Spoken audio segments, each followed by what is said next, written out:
নমস্কার বন্ধুরা, গল্প কথার আসরে আপনাদের সকলকে জানাই আরও একবার স্বাগত। আজকে থাকবে আরও একটি খুব ভয়ের ঘটনা। সত্যি বলতে ঘটনাটা যখন আমি শুনি আমার নিজেরই প্রচণ্ড ভয় লাগছিল। কারণ এই ঘটনাটি সেই বনগাঁরই একটি ঘটনা। আর ঘটনাটি শেয়ার করেছেন মোহিতবাবু।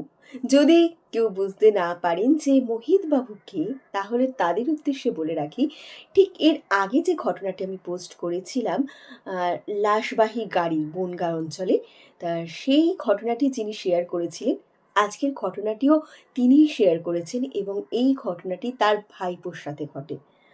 আর ঘটনাটি বলার আগে আপনাদের উদ্দেশ্যে ছোট্ট দুটো কথা বলার আছে। যদি এই ঘটনাগুলো ভালো লেগে থাকে, তাহলে এই ঘটনাগুলো আপনি আপনার বন্ধুবান্ধব কিংবা আপনার পরিচিত কারোর সাথে শেয়ার করতেই পারেন, আর আমার সাথে থাকতেই পারেন। আর যদি আপনাদের জীবনেও এমন কোনো ঘটনা ঘটে থাকে, তা জানাতে আমাকে ভুলবেন না কিন্তু। ডিসক্রিপশন সেকশানে সমস্ত লিঙ্ক দেওয়া রয়েছে। আপনাদের ঘটনার অপেক্ষায় আমি থাকলাম। আর আশা করি তাহলে আমার সকল বন্ধুরা খুব ভালো আছে এবং আজকের ঘটনাটা আমি ঝটপট তাহলে শুরু করে দিই। রাজু ছোট থেকেই পড়াশোনায় বেশ মেধাবী আর তেমনই সাহসী একটি ছেলে। আজকে যে ঘটনাটা আমি বলবো আপনাদের, এই রাজুর জীবনেরই ঘটনা, এবং ঘটনাটি রাজু যেভাবে বলেছিল আমি চেষ্টা করছি আপনাদের সামনে ঠিক সেইভাবে ঘটনাটিকে তুলে ধরতে। ছোট থেকেই রাজু কিন্তু পড়াশোনায় বেশ ভালো, গ্র্যাজুয়েশনও কমপ্লিট করে খুব তাড়াতাড়ি এবং বেশ ভালো নাম্বার নিয়ে। গ্র্যাজুয়েশন কমপ্লিটের পরপরই সে চাকরির সন্ধান করতে থাকে। পাড়াতে এক দাদার মারফত সে চাকরিও পেয়ে যায় কলকাতায় একটি প্রেস কোম্পানিতে। যদিও সেটা তার প্রথম ছিল ট্রেনিং পিরিয়ড, তাই তাকে আসতে হতো, কিন্তু মাইনে অতটাও পেত না। প্রথম প্রথম যেহেতু সে কাজ শিখছে, তার মাইনেটা একটু হলেও কম ছিল। এই ট্রেনিং পিরিয়ড শেষ হয়ে যাবার পরে সে যখন কাজ সম্পূর্ণরূপে শিখে যাবে, তখন তার মাইনেটা অনেকটাই বাড়িয়ে দেয়া হবে, তেমনই এইখানে চুক্তি ছিল। রাজু প্রত্যেক দিন তার সেই পাড়াতো দাদার সাথে চলে আসতো কলকাতায়। প্রথমে আসতো শিয়ালদায় এবং শিয়ালদা থেকে বাস ধরে চলে আসতো সল্টলেকের কাছে। প্রথম প্রথম চাকরির আনন্দই একটা আলাদা। চাকরি জীবনে ঢুকে এই যে নতুন অভিজ্ঞতা, তা কিন্তু রাজুকে বেশ আনন্দ দিত। আর রাজু সত্যি কথা বলতে গ্র্যাজুয়েশনের পরে একটু সময় নষ্ট করেনি, কারণ জানতো সে তার বাড়ির আর্থিক অবস্থা খুব একটা ভালো না। আর তার জন্য খুব তাড়াতাড়ি বাড়ির এই যে দায়িত্বভার তার কাঁধে এসে পড়বে এবং তাকে খুব তাড়াতাড়ি কাজেও লেগে পড়তে হবে। আর সাথে সাথে সে যে এমন একটা ভালো জায়গায় কাজ পেয়ে যাবে, এটা তার কখনোই চিন্তার বাইরে ছিল। সে কখনো ভাবতেই পারেনি এরম একটা ব্যাপার। যখন তাই কাজটা পেয়ে গেছে, তার আনন্দের সীমা ছিল না। সে চিন্তাই করেছিল যে যাক, বাবার একটু বয়স হয়েছে আর মায়েরও আস্তে আস্তে বয়স হচ্ছে, সুতরাং এই চাকরিটা করলে পারে সেই টাকাটা দিয়ে সংসারে অনেকটাই হেল্প হয়ে যাবে। এইভাবে বেশ কয়েকটা দিন চলতে থাকে। আর রাজু প্রত্যেকদিন অফিসে আসতে থাকে। অফিসে সবার সাথে তার একটা বেশ সুন্দর বন্ধুত্বপূর্ণ সম্পর্ক তৈরি হয়ে যায়। এর মধ্যে একদিন রাজুর দেখে যে সেদিনকে শনিবার ছিল। রাজু হঠাৎ দেখে সেদিনকে বেশ কাজের একটা চাপ রয়েছে। তা ওখানে যিনি ওকে কাজ দেখিয়ে দিত যে ছেলেটি, সেই ছেলেটি তখন রাজুকে বলে, রাজু আজকে একটু ওভারটাইম করতে পারবে? তুমি তো ট্রেনিং পিরিয়ডে রয়েছো, তাহলে তোমাকে আজকে আর একটু কাজ শিখিয়ে দিতে পারবো, যদি তোমার অসুবিধা না হয়। তখন রাজু মনে মনে ভাবে যে তাহলে ওই দাদাটাকে বলে দিই, ও একাই তাহলে চলে যাক, আমার কাজ শেষ হলে আমি চলে যাব। এরপর সে সেই পাড়াতো দাদার কাছে যায় এবং গিয়ে তাকে সব ঘটনা জানায়। পাড়াতো দাদাও বলে ঠিক আছে, তাহলে তুই কাজটা করে নিস, আমি তাহলে বেরিয়ে যাব।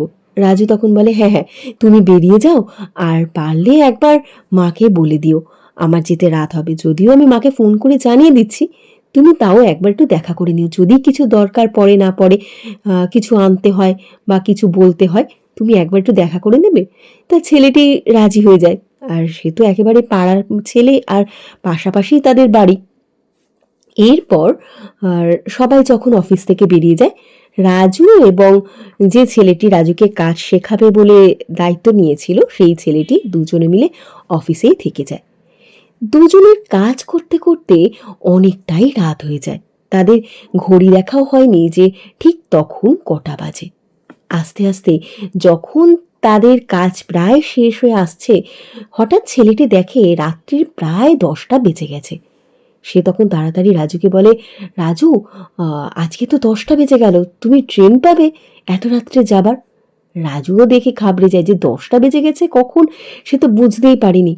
আর লাস্ট ট্রেন সে কি আদৌ ধরতে পারবে? তখন সে ছেলেটিকে জানায়, দাদা, তাহলে আমি তো চলে যাচ্ছি, কাজটা তো কমপ্লিট হলো না। তো ওই ছেলেটি তখন বলে, তুমি চিন্তা করো না, বাদ বাকি যে কাজটা আছে আমি করে নেব, তুমি ট্রেন পাবে না, তুমি বেরিয়ে যাও। এবার রাজুও তাড়াহুড়ো করে তখন ওখান থেকে একটা গাড়ি নেয়, নিয়ে স্টেশনে আসে, শিয়ালদা স্টেশনে। শিয়ালদা স্টেশন কিন্তু একেবারে রাত্রি তখন 11টা বেজে গেছে। রাস্তা প্রায় ফাঁকা এবং সে যে ট্রেনেতে যাচ্ছে সেই ট্রেনটাও রীতিমতো ফাঁকা, খুব একটা লোকজন সেই ট্রেনেতে নেই। আর তার মধ্যে এই সময়টা হচ্ছে সবে মানে ঠান্ডাটা পড়েছে জাঁকিয়ে, এরম একটা সময়। রাজু ট্রেনেতে ওঠে। যে কামরাতে রাজু ওঠে সেই কামরাতে খুব বেশি লোকজন ছিল না সেই সময়। রাজু ছিল, আর রাজুর সাথে সে দেখলো আর দুটো লোক উঠেছে সেই একই কামরাতে। তার মধ্যে একটি লোক উঠেছে, সে তার জিনিসপত্র টুকটাক লাগেজ ফাগেজ নিয়ে, মানে সে হয়তো কোনো জিনিস ফেরি টেরি করতো, এরম জিনিসপত্র নিয়ে সে উঠেছে। আর দূরে দেখা যাচ্ছে আর একটি লোককে। রাজু ভাবলো যে যাক, ট্রেনটা তো ফাঁকা রয়েছে, কিন্তু এত ঠান্ডা হাওয়া আসছে, মানে তখন তো প্রায় ঠান্ডার সময়। ও কুঁকড়ে একদম বসে রয়েছে, গায়ে যদিও গরম জামা রয়েছে, কিন্তু ট্রেন ফাঁকা আর তারপর যা জোরে যাচ্ছে, বাইরে থেকে প্রচণ্ড ঠান্ডা হাওয়া, যেন মানে কনকনে একটা ঠান্ডা হাওয়া যেন ওর গায়ে এসে লাগছে। রাজু এই দেখে ভাবছে জানলাগুলো বন্ধ করে দিই বলে রাজু কি করেছে, দুটো জানলা মানে ওর সাইডে যে জানলাটা ছিল সেই জানলাটাও বন্ধ করে দিয়েছে, আর সেই জানলার সামনে যে জানলাটা ছিল সেই জানলাটাও বন্ধ করে দিয়েছে। দিয়ে দিব্যি বসে রয়েছে, এবং ওর থেকে দূরে যে ব্যক্তি দুজন বসে রয়েছিল তাদের মধ্যে একজন ভীষণ ক্লান্ত ছিল, দেখেই বোঝা যাচ্ছিল, যিনি আর কি ফেরিওয়ালা যিনি ছিলেন, তা তিনি ঘুমিয়েই পড়েছেন ট্রেনে উঠে। আর আরেকজন যিনি ছিলেন তিনি একদম পিছনের দিকে বসে উনি ফোন ঘাঁটছিলেন, তিনিও বেশ বয়স্ক। তা রাজু ভাবছিলেন যে যদি ওনাদের সাথে একটু কথা বলা যেত তাহলে এই যে ঘুম ঘুম আসছে বারবার, তাহলে ঘুমটা অন্তত চলে যেত, কতক্ষণ আর মোবাইল দেখবে। এমনিতেই রাজুর খুব একটা মোবাইল ঘাঁটার অভ্যাস নেই। তা উনি তখন দূর থেকে ওই ভদ্রলোক মানে যিনি ফোন দেখছিলেন তাকে বলে, কাকু, আপনি কি এখানটা এসে বসবেন, তাহলে দুজনে গল্প করতে করতে চলে যাই। তা লোকটা তার দিকে তাকালো, তাকিয়ে কোনো কথা বলল না, মাথা নিচু করে সে আবার ফোন ঘাঁটতে লাগলো। এবার রাজু ভাবছে কি অদ্ভুত লোক রে বাবা, আমি যেয়েছে তাকে বললাম, তা সে অন্তত একটা উত্তর দিতে পারতো, যাবো কি যাবো না, কোনো উত্তরই দিল না। যাক, আমি একাই বসে থাকি বলে রাজু চুপচাপ বসে আছে। এবার ট্রেন তো যাচ্ছে প্রচণ্ড জোরে। রাজুর অপর দিকে মানে অপোজিটে যে জানলাটা ছিল ওই জানলাটা কিন্তু পুরো খোলা ছিল, আর ওখান থেকেও প্রচণ্ড হাওয়া আসছিল, মানে ঠান্ডা হাওয়া আসছিল রাজুর গায়ের কাছে। তখন রাজু ভাবে যে উফ, এত ঠান্ডা হাওয়া আসছে, তাহলে আমি ওই জানলাটাও বন্ধ করে দিই। এই বলে রাজু যেই ওই জানলাটা বন্ধ করতে গেছে, ট্রেন তখন অনেকটা চলে গেছে, মানে বেশ কিছু স্টেশন ছাড়িয়ে ট্রেন তখন রীতিমতো অনেকটা চলে গেছে। জানলাটা বন্ধ করতে গিয়ে ও হঠাৎ দেখছে জানলাটা কিছুতে বন্ধ হচ্ছে না। এবার ও অনেকবার চেষ্টা করছে, জানলাটা বন্ধ হচ্ছে না। ওর কি মনে হলো, ও জানলা থেকে তখন না উঁকি মেরে রাস্তার দিকে, মানে ট্রেন তো যাচ্ছে ওই রাস্তা, মানে ট্রেনের লাইনের চারপাশে যে জায়গাটা আর কি রাস্তাটা, তা ও ওই দিকে মুখ বাড়িয়ে দেখছে। হঠাৎ ও দেখতে পায় যে ওখানে দূর থেকে দেখা যাচ্ছে একটি বাচ্চা ছেলে দাঁড়িয়ে রয়েছে। আর বাচ্চা ছেলেটা মানে বোঝা যাচ্ছে না, কিন্তু একটা সাদা জামা পরে একটা বাচ্চা ছেলে দাঁড়িয়ে আছে। এ রাজু ভাবছে এত রাত্রিবেলা এই বাচ্চা ছেলেটা এখানে এরম ভাবে দাঁড়িয়ে রয়েছে। ও আর কিছু অতটা চিন্তা করেনি, ট্রেনটা ওর সামনে থেকে চলে যাচ্ছে যখন, তখনও আর একবার মানে জানলা থেকে দেখছে ছেলেটা ঠায় দাঁড়িয়ে রয়েছে। হঠাৎ করে যখন মানে কিছুটা ট্রেন চলে এসেছে, ও যখন মুখ বাড়িয়ে দেখেই যাচ্ছে ছেলেটার দিকে, পাশে দেখছে ছেলেটার সাথে আরো একজন মহিলা দাঁড়িয়ে রয়েছে। ও ঘাবড়ে গেল। এই তো এখন শুধু ছেলেটাকেই আমি দেখলাম যখন ট্রেনটা আমার সামনে থেকে পাস হলো, মহিলাটা তাহলে কখন এলো? তাহলে হয়তো রাস্তার নিচের দিকে দাঁড়িয়ে ছিল, মানে একটু জঙ্গল জঙ্গল মতো রয়েছে তো জায়গাটা, তাহলে ওভাবে যে ওই নিশ্চয় জঙ্গল জঙ্গল মতো যে জায়গাটা ছিল ওখানেই হয়তো মহিলাটা ছিল, ও হয়তো বেরিয়ে এসেছে। তা রাজু আর কিছু বলেনি, ও ঠিক আছে হতেই পারে। ও এবার জানলাটা বন্ধ করার চেষ্টা করে। কিছুক্ষণ পর জানলাটা টেনে বন্ধও করে। যখন ও এসে বসার বেশ কিছুক্ষণ পর ও দেখছে যে জানলাটা বন্ধ করেছে তার সামনে যে জানলাটা রয়েছে, এবার ওই জানলা থেকে প্রচন্ড জোর একটা হাওয়া আসছে। তখন রাজু ভাবে যে বাবা, এই জানলাটা বন্ধ করলাম, আবার ওই জানলাটা থেকে হাওয়া আসছে, তা কতগুলো জানলা বন্ধ করব, থাক আর একটু বসি, আর একটু পরে নয় বন্ধ করব। এবার সে মানে রাজু উঁকি মেরে দেখে ওই যে ভদ্রলোক মোবাইল ঘাঁটছিলেন সে কি করছে। তা তখন দেখছি ওই ভদ্রলোকও ঘুমিয়ে পড়েছে। তো রাজু তখন ভাবছে এরা দুজনেই ঘুমিয়ে পড়েছে, আমার তো আর ঘুম আসবে না, আমাকে মনে হয় এই সারা রাত্রি ঠান্ডার মধ্যে কাঁপতে কাঁপতেই যেতে হবে। এদের কি ঠান্ডাও লাগছে না? এদের কাছে তো জানলাগুলোও বেশ খোলা, আমার এত ঠান্ডা লাগছে কেন? আর সত্যি বলতে সেদিনকে ঠান্ডাটাও একটু বেশ প্রখর ছিল। আবার ওই ঠান্ডা হাওয়াটা এত তীব্রভাবে এসে গায়ে বিঁধছে, তখন রাজু ভাবে যাই এবার ওই জানলাটা বন্ধ করে দিই। এবার যখন ওই জানলাটা বন্ধ করতে গেছে তখন দেখছে জানলার সামনে দাঁড়িয়ে সেই ছেলেটা, যে ছেলেটাকে ও আগে দেখেছিল। ও দেখে রীতিমতো ঘাবড়ে যায় যে আবার এই ছেলেটা দাঁড়িয়ে রয়েছে। ট্রেনটা ওই ছেলেটার সামনে থেকেই দৌড়ে চলেছে। এবার রাজু একটু ভয় পায়, তাও ও পিছন দিকে মুখ বাড়িয়ে দেখতে থাকে যে ছেলেটা কি করছে। সাথে সাথে দেখে কিছুক্ষণ পর আবার সেই তার সাথে দাঁড়িয়ে রয়েছে মহিলাটি। তখন কিন্তু ছেলেটি এবং মহিলাটি শুধু দাঁড়িয়ে নয়, এবার তারা যেন রীতিমতো ট্রেনের সাথে দৌড়ে দৌড়ে আসছে, মানে রাজু যে জানলার কাছে রয়েছে মনে হচ্ছে ঠিক যেন ওকে লক্ষ্য করেই দৌড়ে দৌড়ে আসছে রাস্তা দিয়ে। রাজু রীতিমতো ভয় পেয়ে যায়। সে তখন তাড়াহুড়ো করে জানলা কোনো রকম ছেড়ে দিয়ে চলে আসে নিজের সিটে এবং গুটিসুটি মেরে একেবারে বসে যায় নিজের সিটেতে। খালি ভাবতে থাকে আমি এটা কি দেখলাম, এটা কি করে সম্ভব হতে পারে? আমি এই ছেলেটাকেই তো ওখানে দেখেছিলাম, আবার একে এতটা রাস্তায় এত তাড়াতাড়ি সে এলো কি করে? এখানেও আমি দেখছি, এটা কি আমার হ্যালুসিনেশন হচ্ছে? রাজু কিছুতেই বুঝতে পারে না যে এটা ঠিক কি হচ্ছে আর সে কি করবে। সে কোনো রকম ভয়ে গুটিসুটি হয়ে বসে রয়েছে। হঠাৎ রাজু দেখতে পায় বেশ কিছুটা যাবার পরে কেউ যেন ওর জানলার কাছে, মানে ওর যেখানে বসেছিল ঠিক ওই জানলার কাছে হাত দিয়ে ধাক্কা মারছে। জানলাটা পুরো আওয়াজ হচ্ছে ঠক ঠক করে।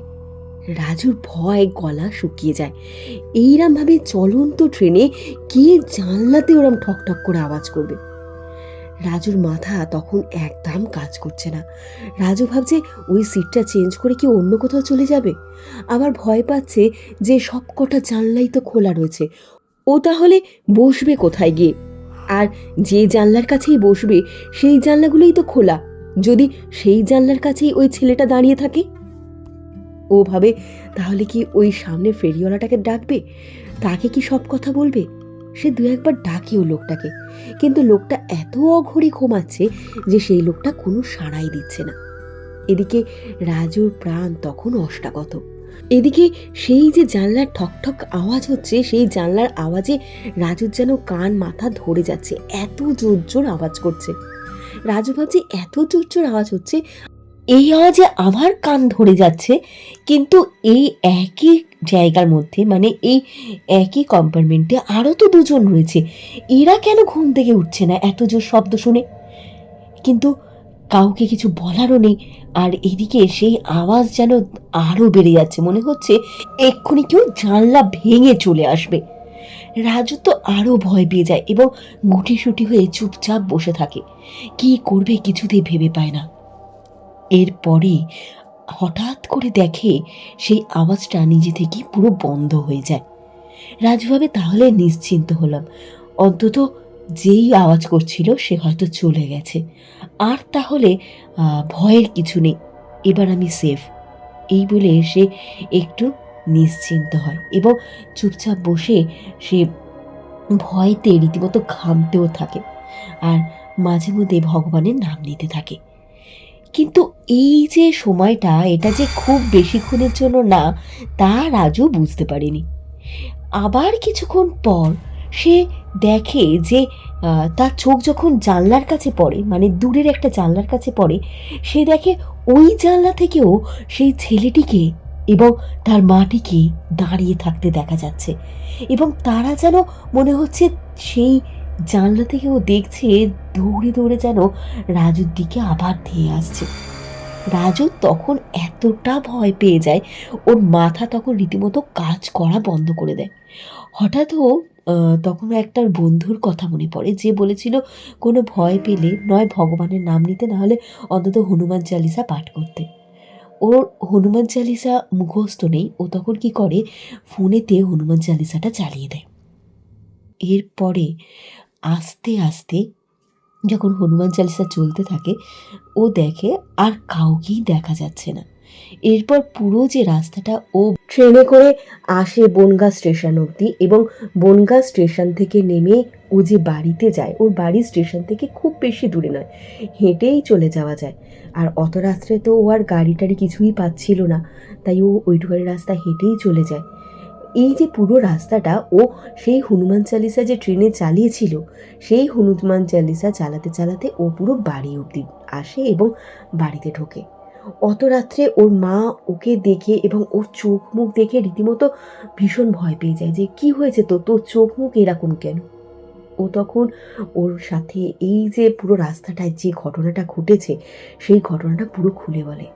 এই কথা শুনে ওর মা রীতিমতো ভয় পেয়ে যায়, এমনকি ওর বাবাও শুনে অবাক হয়ে যায় যে এইরকম ঘটনাও ঘটতে পারে। এর আগে তো কখনো এমন কিছু ওরা দেখেনি, বা অনেকবার ওর বাবাও কলকাতা থেকে এসেছে বাড়িতে অনেক রাতের ট্রেনে, কিন্তু তার বাবার চোখেও এইরকম কোনো ঘটনা কখনো পড়েনি। তা ও তখন বলে, বিশ্বাস করো বাবা, আমি আজকে কি করে যে বেঁচেছি আমি নিজে জানি। মানে ও এতটাই ভয় পেয়ে গেছিল, রীতিমতো কথাবার্তা জড়িয়ে পর্যন্ত যাচ্ছিল।